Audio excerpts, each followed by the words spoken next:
everyone, for the next game in the LEC. It is Team BDS versus Vitality. As for Vitality, the Super Week was not as problematic as it was last spring in the first week where they went 0-3. They already got a win on the board yesterday. They rebounded against Misfits. So let's talk about their jungler, the big change, Nymaera, Haru, who you know very well from the NLC. Because obviously Trouble and I, we cast him in the NLC, and I've got a bit of an emotional investment now to see this guy go on to the LEC stage, do very well, playing around, you know, the tip of the spear really was a force to be reckoned with on that volley bear, the wee-woos inbound, and it was great to see him play very confidently, and the team also play around him and his ability to go forward. It was a very different sight from what we've known from Vitality to sometimes be a bit disconnected in previous rosters. Because I was going to say, you know, all praise to Selfmade. Selfmade is someone who loves to play forward as well, who loves to take the charge as well, and maybe give himself the advantage. So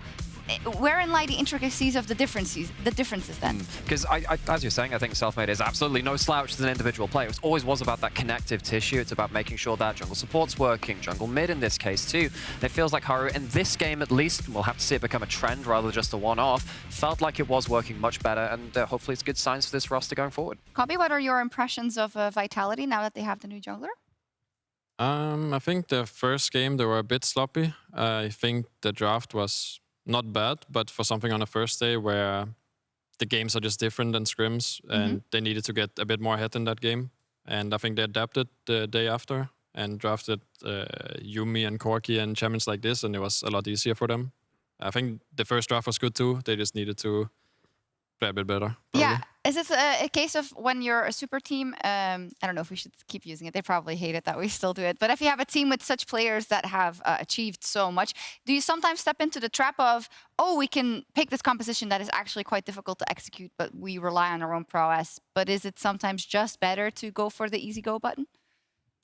It's a very debated topic, I would say. I've definitely been in the position before, and I think my time in TSM where we picked these kind of compositions all the time and we were just not good enough to play them in the early spring split, where it depends, like if you want the best chance of winning, you should probably wait a bit until you're cleaner on these things. But it's good for growth, but if you want to have a high chance of winning, then some of the slower comps are usually better, especially in this meta right now, but there's room for both. Yeah, and I think particularly in this case, with this roster, it is one where it actually was kind of like the interconnecting parts which you need to work on. I think I agree. Keep that bit simple where it's like, it's very obvious when you press go, we go with you. I think that worked out for them well. I don't know how long they can kind of crutch on that for an entire split, but for now, it's absolutely fine. Yes, we're happy that they're getting the wins. To talk about Team BDS, who we were very pleasantly surprised with the way that they approached the offseason. So they brought everyone, their academy roster and their main roster, to Korea and then kind of decided on who would be the main starting lineup in the LEC. It's not yielded much so far, Nymaera. What's going on? What is going on? Well, it seems like it's a lot of the hallmarks from spring in terms of good early game. A lot of that's led through Cinkrof, who has been one of the standout players on this roster. Doesn't really translate into anything in mid-game. Now, in spring, they worked very hard into making sure they could go at larger and larger parts of the game where they were winning, but it still fell apart at some point. And in the games we've seen so far, feels like that's regressed a little. I don't know whether that's something they're going to have to build on again, but to see them struggling with the same issues, not really having leadership in the mid-game, not really knowing where they should be, it's a little bit worrying for them to go through spring and still have these issues. Who would you say was their leader when you played against them in-game or at the forefront in spring?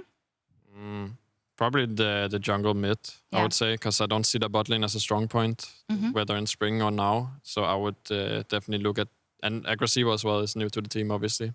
And so I think for spring, it was probably the jungle mid. Cinkrof and NUCLEARINT, I think that also translated into the games. And when you consider this is a team with Grabs on it too, obviously when he was coaching G2, they were very mid-jungle too. You think Caps and Jankos, and they kind of did that light in this spring where we saw that NUCLEARINT was going for a lot of combat summoners when everyone else was going for teleport. That was very important to them. So maybe that's a way they can restart that engine coming into this split. Okay, well, we're going into picks and bans, so we'll take a look at what they decide to go for. We saw a lot of wackiness out of some teams, and some teams kept it relatively safe, namely Vitality and BDS, but they want to get those wins on the board. So let's see what happens. We've seen an evolution of the drafts. We've seen a lot of Yuumi get through first day. It was less on the second day, Nymaera. it feels like different teams are coming up with different answers so far to the big high-presence champions. We've talked about Yuumi, we've talked about Xayah, we've talked about, heck, even Twitch coming up there as an answer to that. But so many questions to be answered about what you actually let through. Seems like there's a lot of things you want to ban, and not everyone's set on their first pick priorities. Yeah, I think it's there's definitely a lot of options, especially in the AD carry role, because I think AD carry is very strong in this patch, and there's 5 or 6 champions that are considered OP or almost first pick worthy. Well, heck, we normally see like 3 or 4 AD carry bans in the first round. See, obviously you've seen 2 riot up, and there's still many of the OPs left. You still got Senna, you still got Xayah, loads of answers. Yeah, so there's Siri, there's Kalista, there's the Senna combinations. Not sure what they're gonna ban from here, but there's... And then you can go to the junglers as well. A lot of good jungle options you can pick early. Do you think more people should take a page out of your book and kind of go a different way in the bot lane and maybe throw in the Veigar? Rather not. I think it's for specific cases. I don't think it's something you can look for in every single game, but when it makes sense, it's pretty good, yeah. It's super strong, yep. So, you're going to have a number of high-presence champions getting through the ban phase. This is what we're getting used to. This means that with the Sylas being banned, you have stuff like Wukong available for first pick. You have a lot of blind pickable champions in and around. Senna, of course, one of the big AD carries left up there now. So, you know the Senna's there. You know it's going to be backline. You know it's not necessarily going to be the hyperscaling crit bursty kind of marksman, but it can allow you to play some very different kinds of compositions. So now this leaves BDS with a bit of flexibility. Yeah, that's the thing about Senna is most people, they just go for the Senna Tahm Kench combination, which is always solid, I think. But the best Senna teams, they can do 4 or 5 or even more combinations. I think it was G2 that played the Senna Swain. Senna Swain, yeah. For example, there's I mean, there was the Senna Wukong before, and now there's a lot of other champions you can play together with Senna. That's but I don't know what they play. So what's interesting about this rotation from Vitality is when you see a Wukong, normally you know that, well, Wukong's going to jump on you at some point, which means that you need something to deal with a champion coming into you. A lot of the time, Senna Tahm Kench deals with that very well. So they take the Wukong and say, well, we don't want you to have the S tier, don't kill the first target bot lane of the Senna Tahm Kench. They steal that away. But even with that, BDS have plenty of anti-dive answers ready to them. Viego, very good at shutting down that first diving target, getting a reset. And of course, Azir, don't really want to walk into those soldiers either. Yeah, I think what's interesting is the Tahm Kench takeaway here, because now you get to see how practiced BDS are on the Senna, and it might be really bad for them if they're not, but I'm interested to We also get to see Gwen's dance moves. Yeah. Yay. So with that, I mean, absolutely, I think it is right to talk about the Senna and kind of saying you have the baseline of the Senna Tahm Kench, that's what everyone's played for seasons. What do you have after that point? What I'm a little bit questioning now is where is the engage coming in? Because you have some ability to play through early lanes of BDS. Viego can gank quite early. Azir, when you get post that level 6, you can have mid-jungle. But is there anything that you think BDS needs to put on the table to say they can actually go forward? Because it feels like they really want people to come into them right now. They don't have anything to go forwards. It probably has to come from the top lane role, I would say, because usually on support, the engage kind of champions are not so good into Tahm Kench. And Gwen as well, it just seems easy for them to kite out of. So I think it's going to have to come from top lane, but I'm not an expert in Gwen matchups. I just think this champion is really annoying to play against. Yeah. Well, I was wondering whether we'd see something like a Sion, but then you see that Gwen and you think, yeah, I don't really want to play Sion into Gwen. That sounds pretty bad. You still have the Senna Sion on the bot side potentially coming through. But even with that, now you're looking at Vitality locking in the Yone. We've seen that a couple of times now. It used to just be the Broken Blade special, but it seems like Perkz more than likely going to put that into that mid lane. Of course, I mean, there is some flexibility, I suppose. But I'm looking at that now and you think, even with the ability to have these Azir soldiers, have the Viego pop off, that Yone is actually quite threatening towards a lot of what you've got because you don't have that Tahm Kench. That's the takeaway which Vitality has. Yeah, it looks like an Akali top lane Akali into and Gwen. Azir. Akali top lane Nymaera's just like not upset at all about this. He's like, this is a classic day at the office. It's okay. I mean, we've seen, because I think it's what Kobbe was talking about in terms of the Gwen matchups. Akali at least survives that matchup. From what I know, Akali should be good into it, but again, I'm not an expert on top. Yeah. But yeah, I was a bit confused as well. I'm not really sure what's going on in this Okay, round. but I did call that one. So the Sion's not going to be into the Gwen. That's the important thing, because I think BDS saw the Gwen and thought, okay, you can't really pick hyper tank into the Gwen. This still does a lot of damage, even with the nerfs on this patch. It allows you to have a front line. I think the Akali is pretty much there for that lane matchup. The Vitality have, of course, their bot lane picked to round things out. Yeah, the reason that it kind of caught me off guard is because I think it's really cool because it gives a lot of agency to Agresivoo, right? Who is finding a spot on this LEC stage, and this is a tall order up versus that Gwen from Alphari, and I love that they're giving him that agency. I know Agresivoo as a player plays a lot of Gnar, a lot of Camille, a lot of Kennen. Kennen was a big pick for him, so to have that Akali and be able to again have that agency, I think that is very important. On the other side though, actually Carzzy suddenly has a lot of agency because I look at that Akali, I look at the ability to fly into that backline, having an Xayah Tahm Kench. Would you feel happy playing into this composition as Carzzy?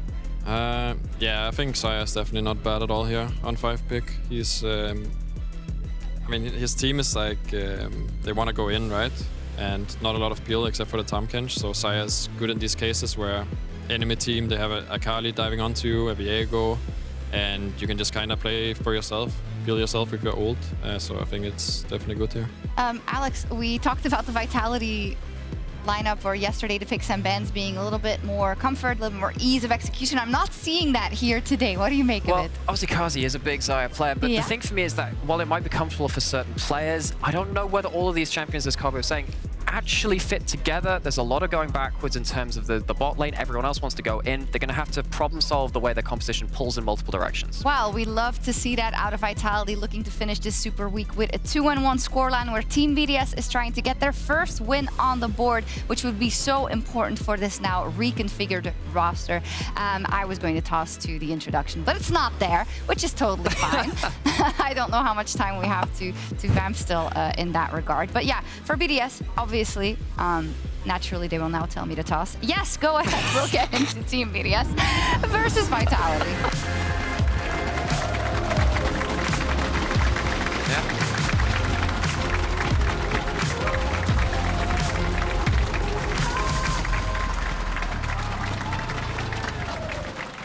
And on to Summoner's Rift, we dive for the 12th time this weekend. And we have a special guest with us here on the caster desk. We are joined very happily with Febby. Very nice to see you here, Febby. Now, the good thing for me is, right, at this point, I shut up. And I let you smart dudes just talk for the next 10 minutes. So off you go. Talk. It's a pleasure to be here. It's actually so, yeah. It's so different, isn't it? Being on this kind of the side of the desk rather than the other side of the desk, right? Yeah. I had to adjust that a little bit, but interesting drafts coming out. Yone mid into Azir. I know you're a bit of an Azir fan yourself. I don't know if it's your all-time most played. No, it is for sure my all-time most played. It is your all-time most played. Yeah. I had like a hunch that it was. How do you see that mid matchup playing out?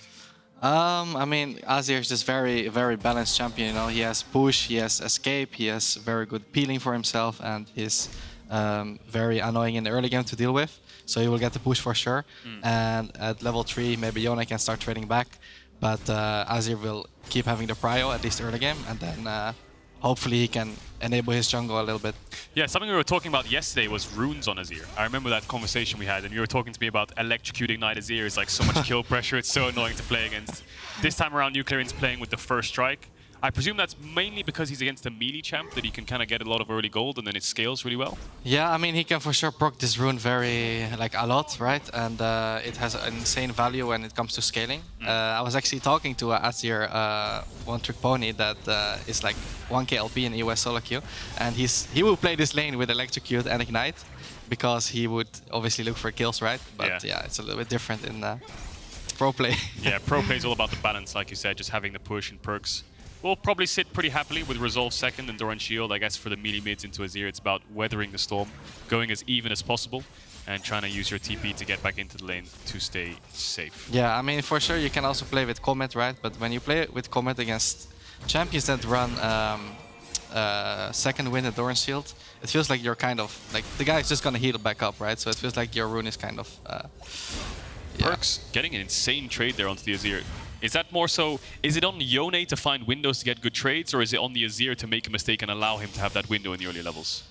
Well, if the Yone gets a tornado like that, then obviously he will always win the trade, right? Yeah. But it's kind of up to Azir to keep the range, keep the push, and then dodge his Q like that. And it's getting easier with levels because he can just, you know, dash away from it. So it's like, there should never really be any danger for Azir to die, honestly. Yeah, no kill pressure, especially without the Ignite. Maybe towards level 6 it's a bit scary. But obviously we saw the wave crash onto Perkz' tower. The wave bounces back into Azir, which innately gives the Yone a level advantage. And then he can trade so aggressively, and he can take bases like this, but it's not on a cannon wave. Yeah, I do think that the Azir should have kind of kept up the push, or potentially asked for his jungler to not give this free base, because this is actually huge. Because now the Yone will get tempo from base, and he will be able to get a ward down or like push out the wave for free and not get pushed in for this one. I think the importance here is the fact that Perkz can run back to lane without using TP, because now if he ever takes a bad trade, he can TP back, whereas NUCLEARINT, I presume, will eventually have to TP back. He's gonna have to push out this wave, and then he's gonna have to base. If Perkz' job right now is just to try to stop this massive push. He also has item advantage, so he can't really fight him right now. But the jungle is behind, so yeah, that secures the push out. So that's the way mid lane works, isn't it? You ever have a bad wave state, call your jungler, I need a push out, I need some help. Is NUCLEARINT forced to TP back here, or do you reckon he'll just run back? No, he can just run back, he will not lose anything. Okay. But yeah, it doesn't also hurt to TP back because of the new changes, right? I feel like mid lane right now, it's like you can't really TP on minions anymore, so it's like, I wouldn't be surprised if he would TP here, because he would actually get 2 more creeps. Yeah, get an extra bit of push. So in conclusion, this early game, Perkz being even, or at least in the position he is right now, would be winning in a sense. Because the Azir has the perma push, maybe gave up a window where he made a mistake, and now Perkz is just going even. I think it has to do a lot with the rune choice. I think if you go Comet, then or Electrocute, you can actually poke the guy out more. You will get a more CS lead, but actually Perkz is winning in CS, surprisingly, which should not happen against a melee champion. Okay, so small mistake, and then the rune choice would have been a bit more impressive for NUCLEARINT, but either way, up to level 5, pretty standard and pretty even from Perkz, and I think well played to him. It's also very dependent on whether or not you want to like totally be oppressive in this lane. Like, it seems like NUCLEARINT happy to scale, just like ping-ponging the lane back and forth, looking for some harass when he can find it, but doesn't always need it. And the rest of their comp scales so well as well. It's not too surprising they're not looking for incredible early game plays. Yeah, I mean, you can do a lot of different stuff on Azir. You can, you know, like, I like to play with Comet because it's a little bit more aggressive. You can poke a bit more, you can get more lead a little bit in lane. Also, you can take more defensive and more scaling, right? So it just depends on what the player likes and how he likes to play the lane out. And that aggression can value push, because right now, after that level 3, the first couple waves, Perkz has been having the push in this lane. What impact does that have on the rest of the map when your Azir is having to catch waves on the towers and always down a base? Well, obviously, it's not good to be in your tower. Basically, when you get a push, you can always set up with your team first, and that's going to be very important. At least now, when Yone is level 6, like, this is going to be a great situation to set up with his jungle. Yeah, and Labrov's going in, looking for Erdote here with the Abyssal Voyage. Ignite is taking Cinkrof. It's going to have to flash across the wall. You have to feel Perkz diving forward, doesn't land the Fate Seal, and Cinkrof actually... does flash in the end. Well, he didn't have vision in the river, I guess, so flashed instead of just trying to get the back off. Yeah, I was a little bit scared. Maybe there was going to be a collapse from the rest of Vitality because all the pink wards in the bot side jungle. I think Vitality got the crab there. Cinkrof thought he could get a little bit of contestant, but we saw the mid push from Perkz. He TP's back, pushing the wave, TP's back, and he was there first for the fight. Yeah, I mean, I think you see this a lot with the veteran mid laners. They usually tend to just move faster to their team than the rookies do, because the rookies are more focused on like the small individual mechanical stuff. So yeah, I mean, kind of to be expected. Is it the experience of seeing a situation and knowing what you can get out of it versus the rookie kind of taking the risk of I'm going to play for myself more rather than trying to see a situation that's 50-50?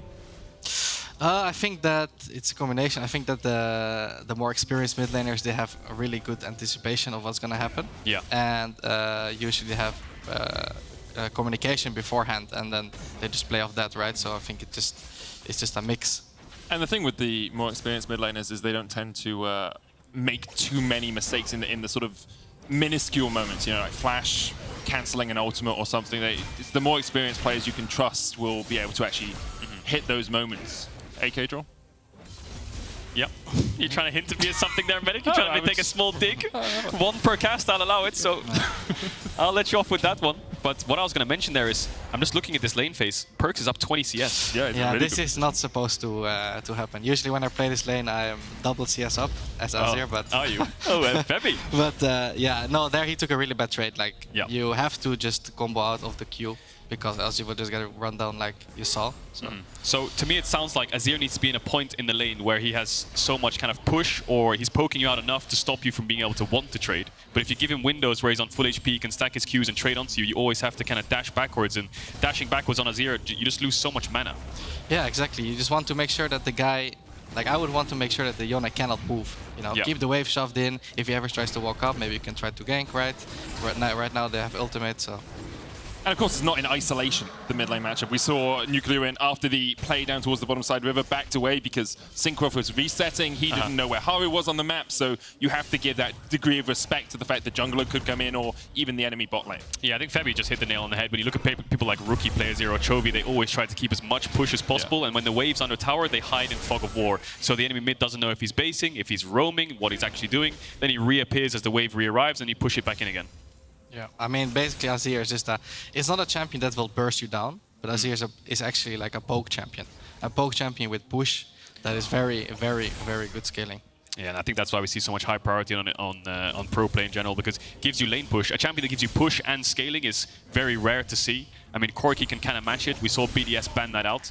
Not in terms of push, but in terms of survivability and scaling. But Manny's going to pop the ult here onto Labrov. And not going to be able to get too much out of this. The last embrace does go wide as well. I will say seeing Maddie playing the Sion instead of the Senna is something we don't often see down towards this bottom side, but Erdote obviously very comfortable on the marksman down here. And one thing I wanted to add was that Azir is great right now in this meta too. Champions like Wukong, when they dive onto you, you can just ult them out, you know, jump out, and it's like, it just helps a lot compared to playing Orianna, you know, you're kind of more static and you don't have a way out, so it's like, I love the champion. Yeah, has a lot of mobility, has a lot of disengage for the team, and also sometimes we see engage on Azir, right? Where we see people like BDD and Faker come on flanks in the LCK on Nash fights and get these insane pushes when they have a stopwatch, helps buy your team some kind of form of engage, so it kind of checks all boxes.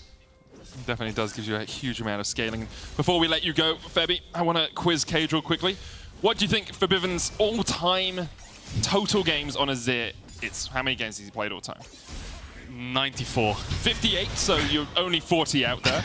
Only? And what do you think his all-time win rate was? 68%. 65.5, so not really bad, good. not bad. Pretty impressive. I've played against Azir many times, so I've had the pleasure in solo queue especially. Well, thank you very much for joining us, Febby. It was great to hear your thoughts on the laning phase, and we'll let you go and hopefully see you on the analyst desk later on today. Thank you so much. Thanks, Febby. That was a lot of insight. I learned a lot. Let me unclip you. Unclip. Got a clip on the headsets. Perfect. Thank you so much, man. I will say, my voice is very thankful. I'm on all 5 games today, so having a little bit of a breather as you guys discuss the intricacies of mid lane is nice for me. And I think what the conclusion we reached is Perkz shouldn't be this far ahead. And it's not the easiest situation for NUCLEARINT to play out from here on out. Yeah, you just look at the minimap again. Perkz pushed in the wave basing, and this is kind of something that it's almost like exponential growth. It's the first time you get off a really good base. You have tempo, quote unquote, in the lane, which basically means you dictate the pace of it. You're always one up, kind of, right? So I've already based and got my items. You haven't. I'm going to fight you until you do. And when you do, I'm going to push in the wave and base again by the time you've already done it. So I'm always one step ahead from that one bad trade you took at level 3. And Perkz just been taking advantage of that the whole time through. And you can see a CS lead coming out of base again. Still a base up on NUCLEARINT. And we haven't been looking too much at the other side of the map. Cinkrof has a CS lead and a level lead over Haru, but Haru managed to get the Rift Herald. Top lane in a favor of Alphari, just used the ultimate aggressively onto Agresivoo.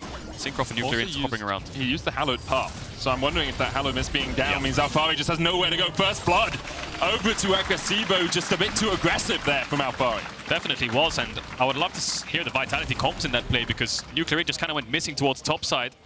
Haru was on the bot side of the map, and then all of a sudden, Alphari's trying to contest the wave.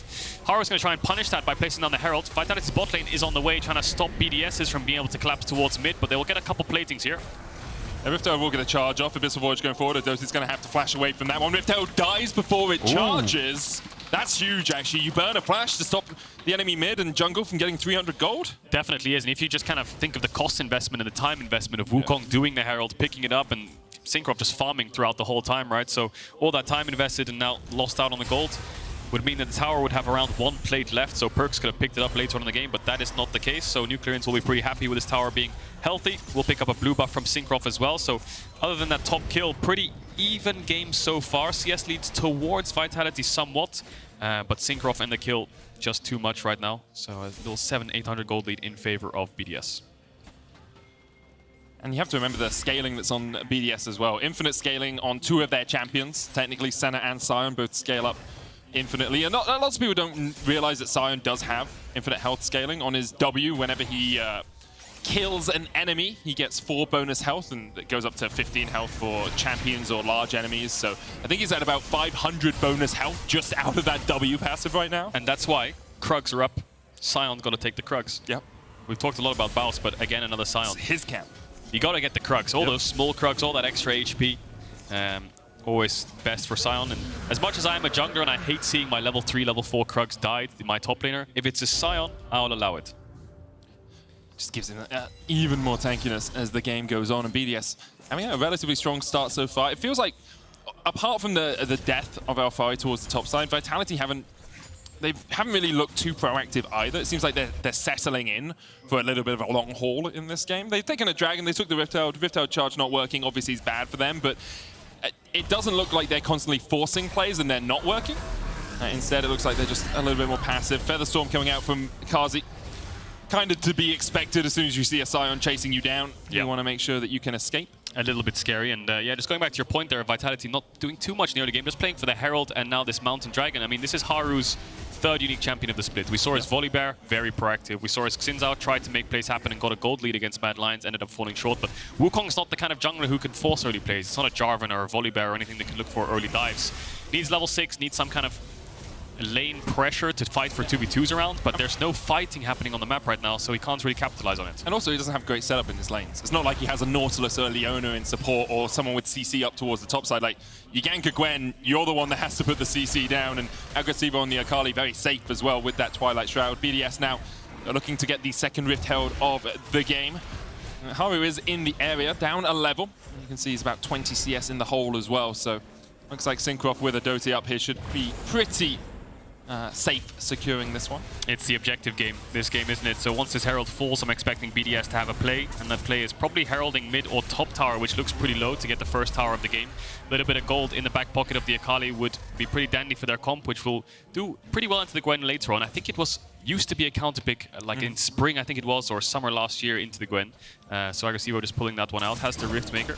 It was also a counter when you had that stupid turbo chem tank max stack dumb build that you could do that happened for one patch. It was a different word in my head that I know, I could tell in the moment. As Vitality Group 3 members strong up towards this top side and are looking just for some damage on the tower. Plates have fallen, so it will fall very quickly, and with the Rift Maker already complete and a Divine Sundra for Vitality, it looks like they will back away instead of staying the course and making sure that tower goes down. Yeah, mid-jungle missing, Senna's not showing on the map, so 3 players unaccounted for is what your communication's like in Vitality. You're saying we could hit this, but the only person we see right now on the map is Sion, and he has TP, so we could get 5-man collapse on right now trying to get this tower, and you die 2 people, it's not really worth it, so just back off, don't take the risk. And you can see how vulnerable towers are once the plates fall off. Just 3 people hit it, you have about 5 to 10 seconds time, and it's gone. Perkz ulting for the wave there, I think. We'll be able to take it out. Dawning Shadow is a possibility from Erdote. I don't think it's going to do 450 damage, but with the Rift Herald coming in, this tower will be forfeit. Perkz just trying to clear out the wave does make sense. If that Rift Herald didn't have to go down, it could have been used mid instead. And so Perkz, knowing the limits of his champion, dashing back. Rift Herald will get another charge in, but the tower will not be taken as BDS decide to retreat. Hurts though, because tier 2s don't heal up. So that's going to stay like that for the rest of the game, and tier 2 is worth so much local gold especially as well. So if they can take that down later on in the game after some kind of dragon fight, that'll be a lot of gold for BDS. So do you think people know the inhibitor towers regen health? They regen really slowly. Yeah, they do. And they only regen to certain limits after you've got them down beneath the limit. And it's just one of those things, like, so often when you're pushing an inhib tower, it falls or you see it die and you don't see that time where it regens. It's something that I don't think I would know unless I was casting League of Legends, which is why I was wondering. No, yeah, definitely. Nexus towers as well, both kind of heal up a bit. Tier 2s don't heal, tier 1s don't heal either. Agresivoo getting collapsed on here by Labrov. There's a tower behind him, so he could just ult backwards here. Yep. Looking for it. Perfect execution. There we go. Dashes out and is pretty safe as he retreats back to his tower. Can you imagine some kind of like League of Legends champion a tower healer. Yeah, like builds turrets and like Heimerdinger in a sense, but also can repair towers. Didn't that used to exist? I feel like, and I might be entirely wrong on this, but I feel like there was a thing where if you were Heimerdinger near a tower, it regened more health. So I think that's his passive for his own towers. Is that his own towers? But I don't know if it ever existed for tier 1 or tier 2 or anything like that. Fortify used to exist, obviously. Yeah, or maybe you could build towers, like, you know, obviously not rebuild the tier 1 tower, but you can build like a smaller version. Yeah, Azir, but it lasts there forever, like a smaller version. It lasts there forever? Yeah. Can it be killed? It can be killed. Okay, so it's like a Felios Chakram. Yeah. Can you choose what it fires? Well, that'd be Let's cool. bring back the lasers. You give it a talent tree, fervor of battle. Okay, we're becoming Dota now. We were Dota, we became League of Legends now. Well, it feels like something that would happen in Dota. Sounds cool, though. It's either that or we're back to Bloons. Oh, God. That was the discussion yesterday. Super monkey on the tower. Sounds sick to me. BDS grouping around mid, trying to get some push here. Dragon spawning in 1 second. Will be second Drake for either side, so both teams want to fight it. But NUCLEARINT is actually pinging this top wave, so it looks like BDS are just going to give it, go into the top side jungle, try to get this top tier 1 and trade the third tower for them. For this Dragon, they actually managed to pick up the bot tier 2, of course. And yeah, third Dragon of the game, only the second for Vitality. Doesn't mean too much. Obviously, you want to stop that stacking. As, let me see, NUCLEARINT pushing up towards the top side. It's going to be tower for tower trade, you have to feel. xMatty's going to try and defend here. Perkz underneath the tower. xMatty's used the unstoppable onslaught. TP's coming in. Dawning Shadow with the shield as well. And xMatty's just too damn tanky. Agresivoo, NUCLEARINT slides him back. Labrov is already down. Perkz doesn't have anywhere to go. He's already burnt the flash. Going to try and meet up with Haru, who now dives forward. And BDS reacting the bottom side. The Cyclone comes out. Cinkrof misses the Heartbreaker. But the flash for the slow for the auto is enough as Cinkrof takes the kill. Vitality, nothing, BDS 4. So much confidence from BDS. The call there was to play for top tier 1 and NUCLEARINT got it, but off screen, Matty TP'd to the bot tower where two or three people of Vitality was hitting it, and he thought he could defend it, and by God he did. They tried to dive him, but you just can't dive that Sion. In came NUCLEARINT, in came Agresivoo, triple TP eventually. And of course, this is a cross-map situation where Vitality want the Dragon in the tower and BDS want the tower in top lane. But Manny says, no, you know what, I think I can defend this. You guys can't dive me. Now Vitality is saying, hang on a second, why is this guy clearing the wave? This is our side of the map, let's dive him. 4 versus 1. TPs come in come the Avengers, and all of a sudden it turns on its head. Dawning Shadow with the shield, it's huge. Double TP, as you say, massive. xMatty, I think he goes down to about 800 health there. And he's built 800 health off that Roar of the Slayer passive in the bottom lane. So just shows how tanky Sion can become, and Vitality just overstep looking for it. Cinkrof misses the Heartbreaker, but manages to get the kill in the end. And BDS now 4,000 gold ahead, 5,000 as we come out of the replay. I'm really worried for Vitality here because you're playing Airy, Xayah, Poke, Lethality, which won't shred through tanks whatsoever. So that Sion stacking armor right now is going to be up against a Yone without a Blade of the Ruined King. A Wukong, yes, the Sunder helps out a little bit, but will be more so of a tanky DPS frontliner. And then a Lethality Xayah, so it's on Alphari, who's kind of like their split pusher, who's building towards some kind of Banshee's Veil to melt through the Sion. And BDS so much damage at range with Senna and Azir. Yeah, he had the Verdant Barrier earlier in the game, maybe just for the laning phase against Agresivoo. NUCLEARINT here has been spotted by Perkz. Haru's coming the long way around as well. Cinkro's going to try and join this fray. There's the Abyssal Voyage. NUCLEARINT doesn't really have anywhere to go, slides them back. TPs now coming in from Vitality as Cinkrof looks for some damage himself. Devour used as well. Unstoppable onslaught towards the top side. Erdote's going to flash away. Cinkrof underneath the tower. The Sunders can't save you now. Perkz will take him. Tanks the tower a couple of times. Decimating smash dodged by Perkz, who's going to go back underneath the tower himself, but he's still tanking it. Immortal Shilbo will keep him alive. Agresivoo now here. A great 3-man knockup from xMatty. Usually an AD carry, but his tank game is sublime. Agresivoo with a double. Carzzy stepping forward. It's a triple now for Agresivoo. Great Featherstorm. Agresivoo has to dodge away. Carzzy flashes away from the Shuriken. Alphari fighting Matty down towards the bottom side of Matty. The Honey Fruit not there quickly enough. Vitality win the fight towards the top side. It's an absolute bloodbath in the top lane, and it all started with NUCLEARINT getting caught and both teams trying to salvage the situation. Initially it looked great for Vitality, then it was great for BDS. The collapse came in, looks pretty even overall. We'll have to take stock of what happened because NUCLEARINT a bit disrespectful here, trying to push out top wave when his team's in mid. He ends up falling, but he gets the Azir tower down crucially before he falls, so that allows BDS to buy time. Cinkrof, I do believe, ends up falling as well, but in comes Manny around the side. Erdote manages to flash out, and then Agresivoo, who is kind of like the hero for BDS. Comes in right at the end. xMatty does a great job as well, just distracting Vitality for as long as possible. This 3-man decimating smash really sets it up for Agresivoo. Yeah, gets the Q across onto the Tahm Kench. Gets the triple after he lands E onto Haru. We're gonna have to cut that short here because Perkz. Just looking for NUCLEARINT. Soul Unbound brings him back, and NUCLEARINT takes a bit of chunk, but yeah, Perkz just trying to get a little bit of chip damage in. Still a 5,000 gold lead, or 4,500 gold lead for BDS. Agresivoo now 5-0-2 on this Akali, with Zhonya's and the Rift Maker complete. Yeah, he's going to be a nuisance for the Vitality backline. Carzzy, of course, can self-peel a little bit and has Tahm Kench next to him. So as long as Carzzy and Labrov are playing together, they can weather the storm of Agresivoo. Perkz is going to be playing his own game next to Alphari and Haru, whether he can dive or whether he can dish out some kind of backline damage after the dive on his E. But right now, it's BDS with map control. Agresivoo is going to push out top. They're going to contest mid waves. Dragon in 40 seconds. We'll see what BDS do. Their Baron is quite quick with the Azir and Viego with the Blade. But of course, the Akali being so strong makes you want to kind of fight these dragons and not let them have a soul point. T1, of course, again today snuck another Baron with 2 members. So Baron sneaks are on the cards every time you have champions like Azir or Ryze who can Ryze portal you into the pit. But for now, trying to get this mid tower. Above has to flash it.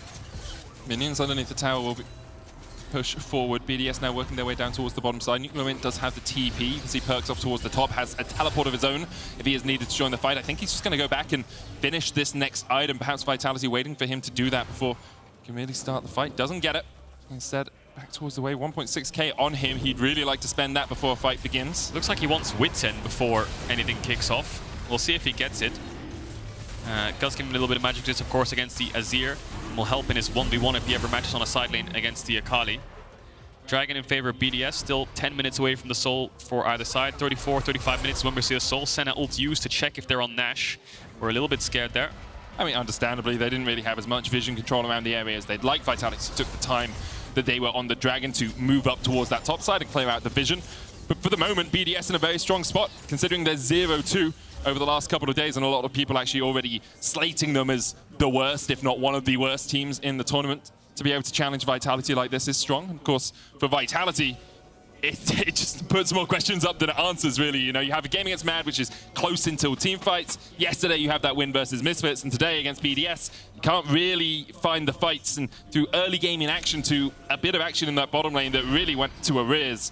It's been a struggle for Vitality so far in Summer. Yeah, it definitely has, and that's just, I feel like, also a nature of best of ones. You can either look incredibly good, incredibly bad, or somewhere in the middle from the best of ones, and you can't really tell. If it was 2 or 3 best of 3s, maybe we'd see a full strength of the team, but after this Super Week, we'll see it pretty well rounded out. You know, taking down BDS and Misfits means, of course, they can take down the lower tier teams, but not being able to get that win against Mad Lions makes you wonder how they'll fare up against teams like XL, G2, and Fnatic. Anyway, Baron started up, TP's coming in, BDS just trying to bait them out. Yeah, they saw Alphari down towards the bottom side, knew he was claiming the waves, and was like, okay, we can get your TP out of this. Of course, 3 TPs on either team makes it a little trickier to fully bait out TPs from your opposition. With Carzzy and Perkz still having those, Perkz can now just go down towards the bottom lane and apply pressure down there. Meanwhile, in the mid lane, Haru's looking for a little bit of something as the TP comes in from Perkz. Haru's clone is low, but Haru himself still pretty healthy. Vitality playing a dangerous game here. That's 2 TPs gone in the space of 30 seconds. The only TP left now is Carzzy, but you don't want to send him on a side lane. This mid tower is going to fall anyway, so that TP, what does it achieve? It saved the tower for another 5-10 seconds, and it's gone. So now, BDS are in a situation where they have double TP advantage on their solo lanes. They can send anyone they want towards bot, and the second someone matches, whether it's the Gwen or the Yone, they can pull the trigger, start the Baron topside, TP in, give themselves a 20 roughly second window of a 4v5 in top lane. That's just an option, of course. They can keep scaling. 2 minutes, 40 seconds on the Dragon. The Azir and Senna are going to be very, very happy the longer this game goes on. Another ultimate used to check. Haru's fine here. He can jump out of the back of the pit. The Dawning Shadow, as you say, was just used to check, but can always just decoy across that wall. And NUCLEARINT just going to push in these top waves, try to get them in towards the tier 2. They could look for a siege. I think BDS has found success in sieging so far. The bottom tier 2, now this mid tier 1. They can push in through to the top tier 2 and try to do some rotation up there. But of course, with the Sion, you're pretty happy just starting the Baron. xMatty can tank that forever. Starting while the control ward is down, perhaps not the wisest of choices, as Alphari is up here. Perkz working his way up from the bottom side of the map. Baron low though, and Perkz is only in the mid lane right now. BDS might just look to secure it. They don't know where Haru is. They're gonna burst it. Pull him back. Haru smites it. BDS. Oh, that's the biggest leash I've ever seen a team give. Thank you for the Baron as Perkz Lands a 4-man face sealed, has to jump away with the Soul Unbound as well. The rest of Vitality weren't willing to follow up, weren't ready to follow up. The perhaps just shocked, as we all were, by the fact that BDS just wrapped up a Baron for them and put it down the chimney. That was the biggest tie for Leash I've ever seen in my life. BDS literally got it to under 2,000 HP, and then all of them left the pit. I really wonder what the comms there were, because I think Perkz showed on a ward towards bot lane, and they thought they could force the 4v5. But then you have to turn. If you're not going to finish it, you need to find some kind of person in a flank, someone who can engage over a wall. But in that case, Carzzy just ults, pulls the feathers back with Haru jumping over. And let's look at this again. So BDS tried to turn onto Labrov, it looks like. Viego's holding the stun, but guys, the Baron. Haru takes it, and then Haru does not even under threat while he's in the pit, because Perkz is buying time to make sure Haru can get out. And now Agresivoo is the one who looks like he's in trouble. Alphari stacking up this top wave. NUCLEARINT showing bot. Maybe they want to try to hit this top tier 2. They will have 2 cannons. Perkz has the Fate sealed. That ultimate just come off cooldown for him. And Agresivoo really can't defend into Perkz and Alphari. Haru looking for the flank as well. The control ward will be cleared out by him. Unstoppable onslaught. No Featherstorm for Carzzy right now, but he still has the flash. The Featherstorm about to come back up for him. So they'll just back away. Unstoppable onslaught used there by Maddie for no real gain. And after BDS had such a strong early game, I think their mid game has kind of collapsed here. Labrov, what are you doing, man? He was trying to... Cinkrof. Yeah, but what with Cinkrof going in with a heartbreaker? He doesn't get the kill either. It's a comedy of errors. It's a Shakespearean tragedy for both teams. Honestly, I just don't know what to say. I'm a bit speechless right now, but Vitality are the winners. 2 kills over to them. They'll get the Drake as well. Waves being pushed in, should get towards the tier 2. And now Perkz looking for NUCLEARINT. Yeah, we'll put a lot of damage down, dives away from the Emperor's Divide as well. Like, credit to Vitality, they've been able to jump in and get the kills where they can, but it feels like BDS in the last couple of moments have just lost all focus. It just looks like whoever makes the play first loses. Like, whoever is the first one to take the first step forwards falls. And that's just what's been happening over the last 5 to 10 minutes. Haru's gonna get the dragon. Initially, it was Labrov trying to go for the play. He flashes out, and then BDS think they have a window to chase. Cinkrof goes in, but then he's the first one to make the play. He ends up dying. And now all of a sudden we've got a situation where Vitality got the Baron, get a dragon. They got bot tier 2, mid tier 1 and tier 2. They got 2 kills, and the game's just swung all the way in their favor. BDS with 5,000 gold ahead just a few moments ago. Now Vitality with the lead, 1,000 gold in the advantage themselves. Carzzy now pushing in with double cannon minions down towards its bottom side. Should be 3 tier 3s, 3 tier 2s, sorry, for Vitality. Haru might even look for something here. Cinkrof going in. We'll spot out Haru. There's the route onto xMatty. But BDS really unable to find a way to answer this. Vitality will back away as their Baron expires. And can look for it in a moment. Abyssal Voyage forward. Only onto xMatty. Haru's coming in as well. Unstoppable onslaught used. Carzzy dodges to the side of it. Haru rooted with the last embrace. And now xMatty is not in the best of shapes. No extra amount of HP can save you from this. Vitality take another. Alphari diving into the before though. What? Stopwatch is the Heartbreaker. Abyssal Voyage forward for the Devour there by Labrov. Smart stuff by him to allow Alphari to escape. Agresivoo looking for more as Haru's low. Emperor's Divide brings them back. Perkz is not here right now. Carzzy putting the damage down as much as he can at least. He's down now though. Alphari trying to chase forward. Agresivoo, good shuriken hits. Perkz meanwhile is on the Nexus towers. Can he end if Labrov stalls? Try and delay. Can he end? I think he can. He won the laning phase. He's looking to win the game as well. Labrov there. Oh, they both stopped their recalls. Perkz is on the Nexus. TP in. Is he going to get it off? It's cancelled. It's cancelled. 5 seconds on Maddie. 5 seconds on Maddie. Perkz has got it. You can see him smiling in the camera. He's just going to get the end after such a messy fight in bots. xMatty's up, but he can only watch. Perkz dodging around. The Nexus falls. Wait, Perkz? No. Wait, Perkz. Okay, you got it.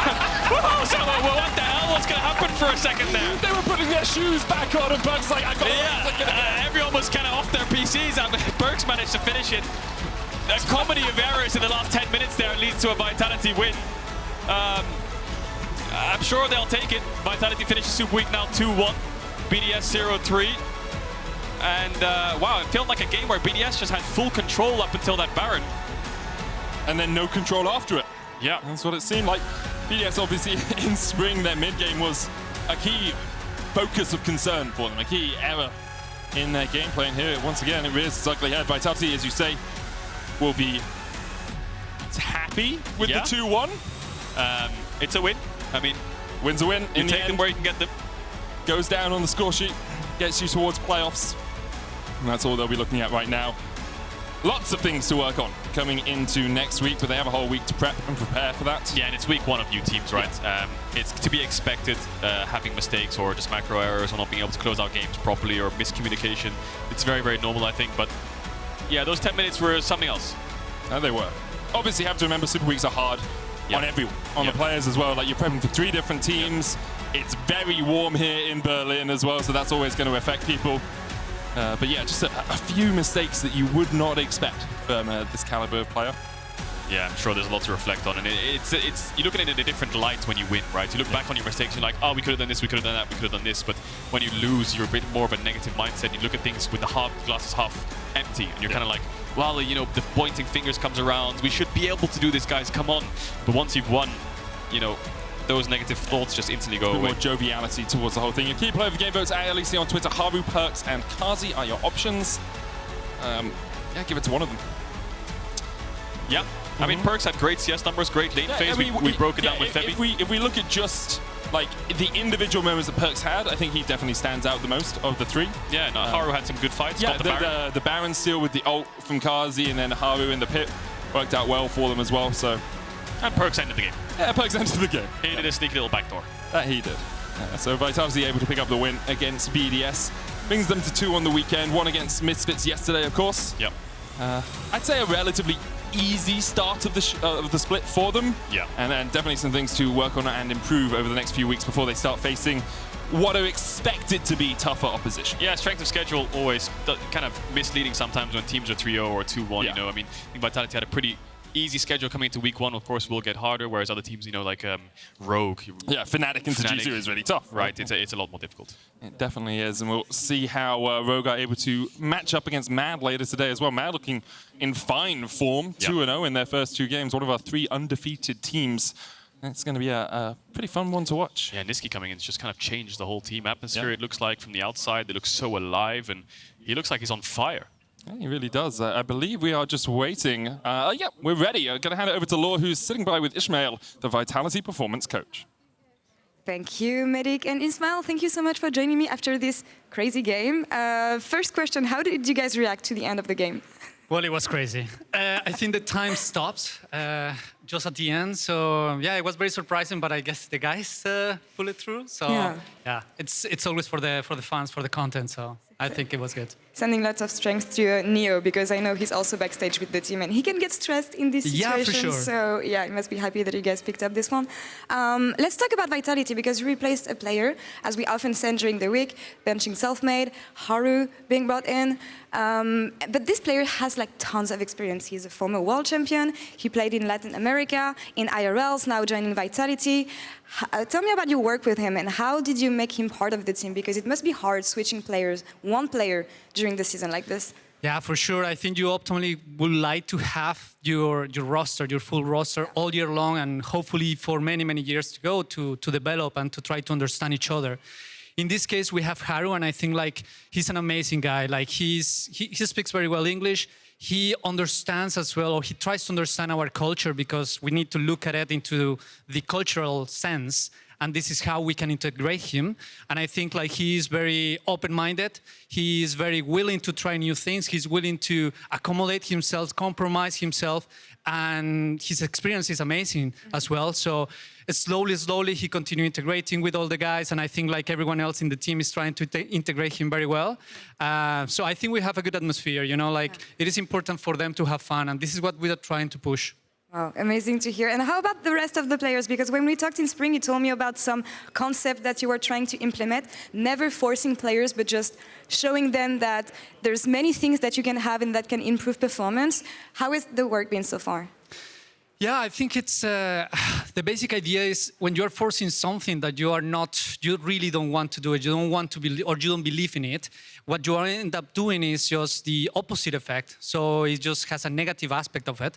And I have seen that a lot in esports for the last 5 years, trying to push for many, many different things.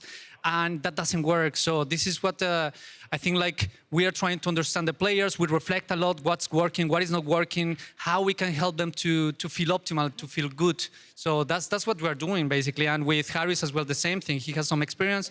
We try to learn from him, and then we try to work on those bases. And I know that for you, it's not just about the players, but performance can come to any angle from a team. And you recently held an esports coaching summit. Guys can find information on Twitter about that. It's really interesting. But basically about how you're going to implement some of the sports coaching techniques and how to help the coaching staff provide a better environment from the player. How does that apply to Vitality?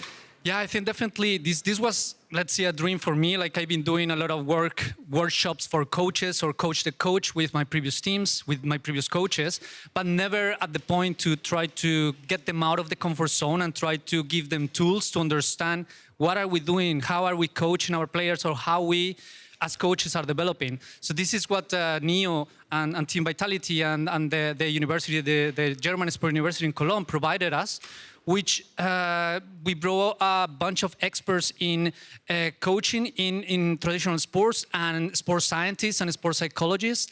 And we created different sessions where we reflect how we are actually, what training methodology we have, how our interpersonal skills are influencing positively or negatively what we're trying to do on a day-to-day with our team. And bringing other strategies as well to optimize performance. Always amazing. Coaching the coaches. I love the approach. Ismael, thank you so much for the interview and amazing insights, as Thank always. you so much.